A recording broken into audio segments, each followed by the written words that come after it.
At best NFC record, plus 325 for the top seed in the NFC at our show sponsor, network sponsor, BetMGM. Or the Cardinals at the worst record, shop around, plus 220 for fewest wins.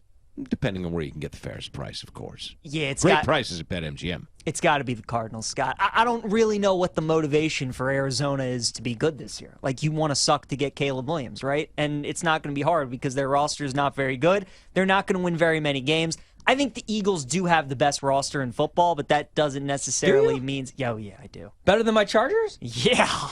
The Eagles? Your Chargers, not your Jets, not your Packers. No, the Chargers. Chargers on paper have the best roster. No chance. Oh, dude. No chance. Oh, man. Herbert, Eckler, Mike Williams, Keenan Allen, and now you got Quentin Johnson. Hurts, Swift, A.J. Brown, Devontae Smith, the defensive best side of the O-line ball. in football. Joey Bosa, Khalil Mack, J.C. Jackson. 7 for Philly. Derwin James. Fletcher Cox, Jordan Davis. They now just got Jalen Carter. What are we talking about? Darius Slay? It's absolutely Philadelphia. I'll make a bet on this show right now that the Eagles don't win 11 games this season. Now that I could see. Okay. But that was my point. They have the best roster, but that doesn't necessarily mean they're going to have the most wins. So, yeah, I'll go Arizona. I think they're going to have the worst record in the NFL. Well, I'm going to be different then. I'll take the Eagles plus 325 for the number 1 seed. I know that the Saints have the easiest schedule. The Saints, man, I think Atlanta, here's another hot take for you. Atlanta's going to end up winning the South over the Saints. I did this last year with the Saints. I made the case. Jameis was 5-2 as a starter, 14 touchdowns, 3 picks, limited the turnovers. Then Jameis was Jameis. He got hurt, and I was betting money on, and I had way too much money invested in Andy Dalton last season. Granted, he's gone. He's in Carolina. I mean, Pete, you just said it. Eagles got the best roster in all of football. I don't know what these people are talking about the Chargers and the Jets are talking about. You got Jalen Hurts. We've known he's legit for, 1 year now? Hell yeah. Eagles, plus 325. No, I'm with you. Cardinals are going to be the worst team in the NFL, man. Yeah.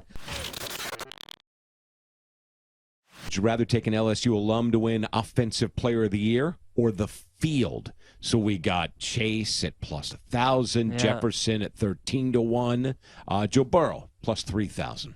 LSU alum or the field? You got Edwards-Helaire, wherever the hell he's at. Yeah. Exactly. Or the field. Holding Isaiah Pacheco's shoes or something. I mean, it's absolutely... I mean, you got to take the field. Like, I do think one of those two guys win it, but it's just...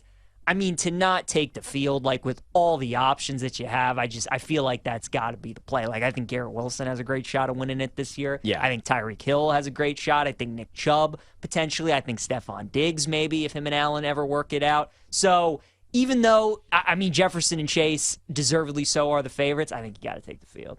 Yeah, I agree. And I did take Garrett Wilson. I was really happy after watching that preseason game because Rodgers is going to have to get rid of the ball quickly or he's going to die because that offensive line is terrible. Yes. And when he falls in love with this guy, he falls in love with this guy. I think Garrett Wilson's going to average 11 to 12 targets per game. I think he's clearly the number 1 in that room.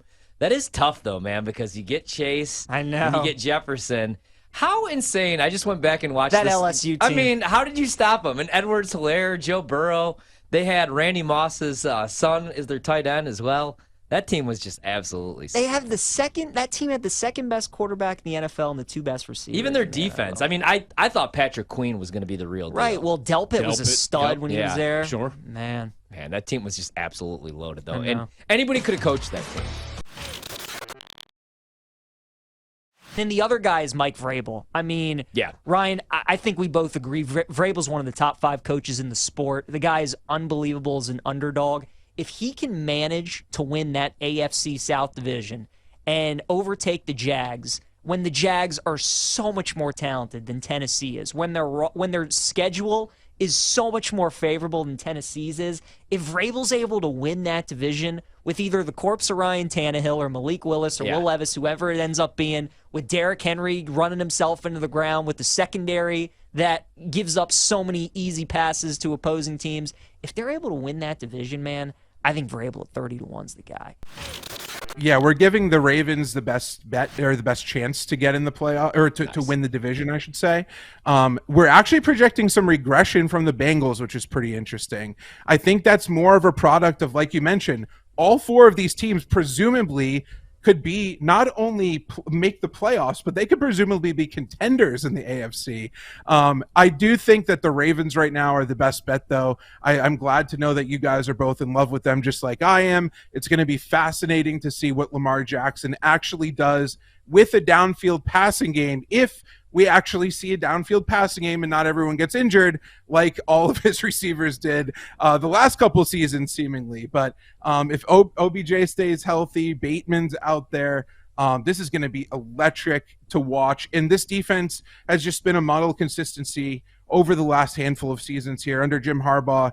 This team, like we mentioned, I think last time I was on, we talked about this preseason success that under Harbaugh. I think that's just a product of how well this organization is run from top to bottom. And I think we see this on a year out basis where they are always in the mix. And if I were to place my money right now in one of these teams, it would certainly by far be the Ravens ahead of everybody else. They just have the fewest question marks, and I think the most upside by far. So we have LSU -2.5 as the best bet here. We actually have them favored by 6 points. We have them right now projected to win 31.5 to 25.5. So LSU has a 68.07% chance to win outright. So pretty solid, value there, I'd say, on the LSU side. In terms of the total 56.5, we have it right at 57, so not much value there whatsoever. But it looks like if you want to get in on some early value here, LSU -2.5 is the way to go. And it looks like sharp bettors, public bettors, are also on the LSU side. 76% of the tickets and 80% of the money are backing LSU right now. This is tough because the Dodgers, look how they were really shaky at the beginning part of the year, right? Arizona was leading. They looked like Arizona was going to run away with the NL West and possibly be the 2 seed. Now, LA decided to start playing baseball, and look how easy it is for them. It's effortless. But, Atlanta's been there all year, man. Atlanta's been that team for the entire season. They have the pitching coming back with Max Fried. Strider looks like, he really might win the Cy Young despite, the ERA fluff and all that. But again, Atlanta, they have a guy who it wouldn't surprise me to see them call him up, and that's Hurston Waldrop from Florida. They stole him in the draft this year. He was an absolute stud. He's got an elite X-factor pitch in that split change. So if he got called up and he starts dotting the way he could, that's the X factor, man. I do think Atlanta is the team to beat in the NL right now, with a slight nod over the Dodgers. There's not a lot that I love on the Angels that's really on the block right now. I thought it was idiotic that they decided to push their chips into the middle of the table and not sell Ohtani. That was the dumbest thing you could have possibly did. You're not going to the playoffs. You're not winning the World Series, and you're not getting anything for Shohei Ohtani. Now what happens? You let him keep playing in a dead year. He's going to have to get Tommy John. He's not going to pitch again until 2025. He lost money on a potential record-setting contract in sports over the winter. And guess what? They're still letting him play. Okay, fine. Yeah, he can bat, and he's still being productive, but what do you gain out of that? It's idiotic. Not only are you done, but now you're hurting this guy potentially even more. There's nothing good that comes out of it. So I think the whole management thing, it's not good, man. And you could see how desperate they were. They're calling every prospect up that they have. Pete, you know how big I am on college baseball, right? Yep. They're rushing guys like Zach Neto, who I loved at Campbell, Ben Joyce, Victor Medeiros from Oklahoma State. They called up Nolan Shanaway from Florida Atlantic, who was playing baseball a couple months ago. Shanaway is going to be a stud. I think he's already got a 10-game hit streak. He was second in the country in batting average behind J.J. Weatherholt. He batted .447 at FAU this year. They have some young talent, but if they don't develop it right, it's going to be the same thing as Ohtani and Trout. They're just not going to go anywhere.